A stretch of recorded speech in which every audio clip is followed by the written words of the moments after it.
ايه ده؟ معقولة هنعمل شغل وهنعمل حاجة نستفيد منها من قشر اللي بيطلع من الفراولة؟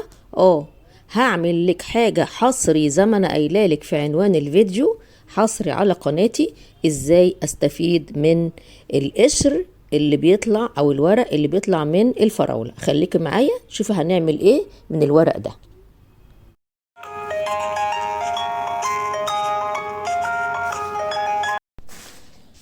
اهلا بيكم متابعيني واخواتي وحبايبي متابعين قناة توفير واعادة تدوير.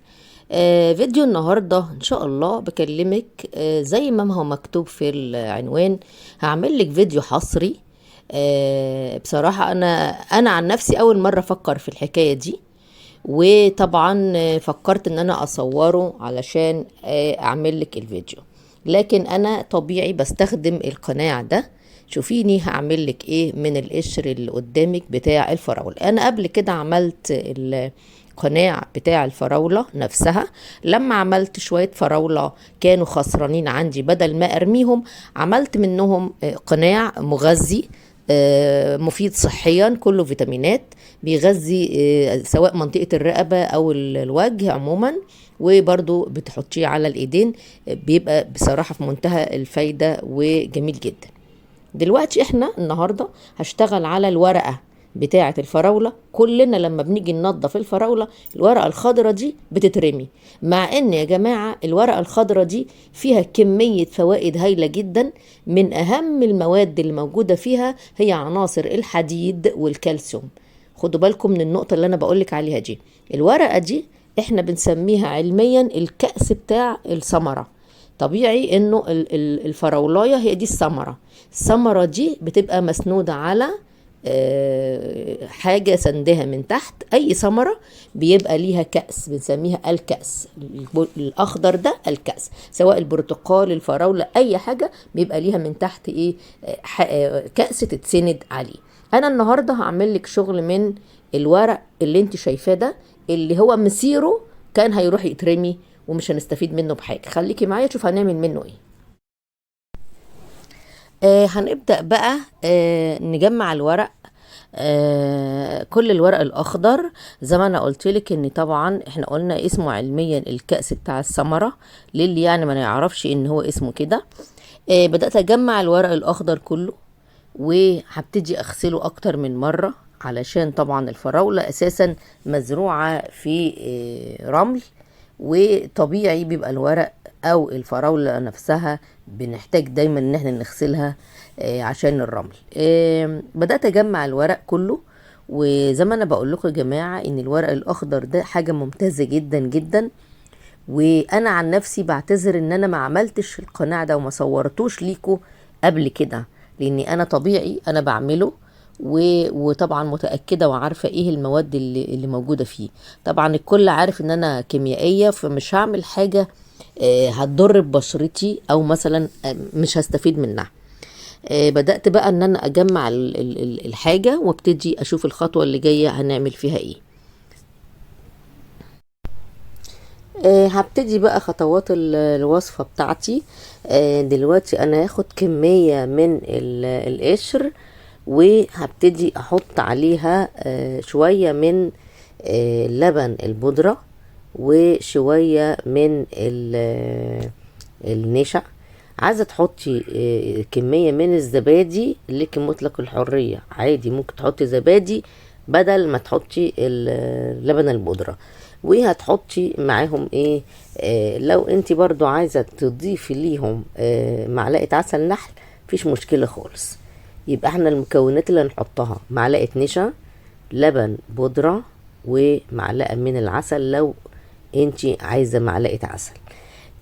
كمان في حاجة تانية، انا مش هحط مية لان هو طبيعي ال الورق طري، فهيعمل خلط معاكي. انا فضلت ان انا اضيف حبة من القناع اللي كنت عاملاه قبل كده، اللي هو قناع الفراولة، كنت عاملاه قدامكم، وهسيب لكم الرابط بتاعه تحت في صندوق الوصف عشان تشوفوا الطريقة اللي احنا عملنا بيها القناع بتاع الفراولة نفسها. وبعد كده ابتدي اخدهم واضربهم في الخلاط، ومنعا للازعاج انا يعني هعملهم بقى في الخلاط وبعد كده اجيلكوا بعد ما اخلص.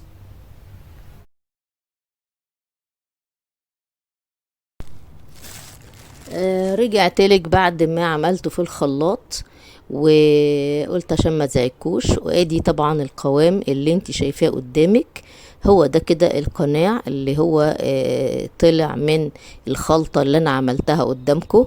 زي ما قلت انت بتضيفي زبادي او بتضيفي لبن بودرة وعسل نحل براحتك خالص وتضربيهم. ولو انت عندك قناع شوية قناع يعني من الفراولة العادية بتحطي، ما عندكيش خلاص. طبعا بتحطي على الايدين وبتحطي على منطقة الرقبة والوجه وبتسيبيهم لمدة نص ساعة. وبعد كده تبدأي تغسلي الوجه وبمية فترة او بمية عادية، احنا في الصيف يبقى بمية عادية من الحنفية. كمان يا جماعة عايزة اقولك انه الفايدة اللي كانت في الورقة الخضرة دي حاجة ممتازة جدا جدا، لان معروف اصلا ان الفراولة بيكون محتوى الحديد بتاعها عالي، وكمان محتوى الحديد في الورق الاخضر حاجة في منتهى الجمال.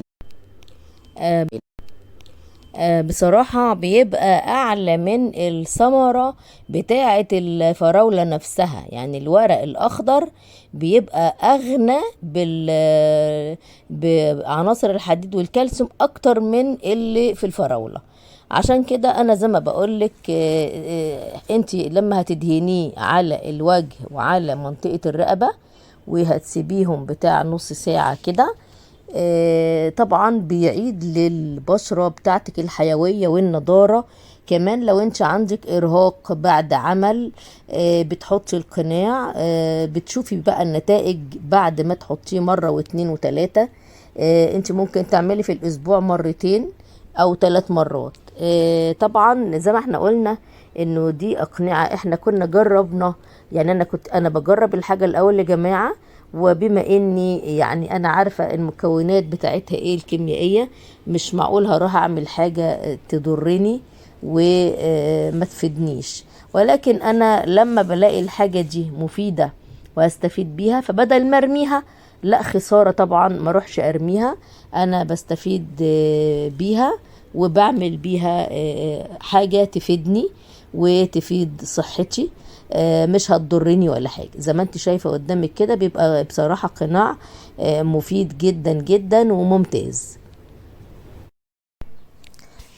بصوا بقى حبايبي، انا في الاول باكد عليكي انه القوام يبقى زي ما انت شايفاني كده عاملاه، يعني يبقى مناسب للفرد على الوجه، زي ما انا وريتك في اللقطة التعبيرية اللي في الجزء اللي فات. يعني شفتيني وانا مصورة ازاي كان مفروض على الوجه ومنطقة الرقبة. كمان طبعا انت بتغسلي بقى عادي بالمية العادية، وبتشوفي بقى منتهى الجمال في التأثير على الايدين وعلى الوجه. هنبدأ بقى نشيله في برطمانات، وبيراعى ان انت تشيليه في برطمان بلاستيك. اي عبوات برطمانات عندك شيلي، بحيث ان انت تحفظيه في الفريزر، وقت ما تحبي تطلعي منه تطلعي زي ما انت عايزه. تحطي كميه صغيره في التلاجة وبعد كده تشيلي الباقي في الفريزر.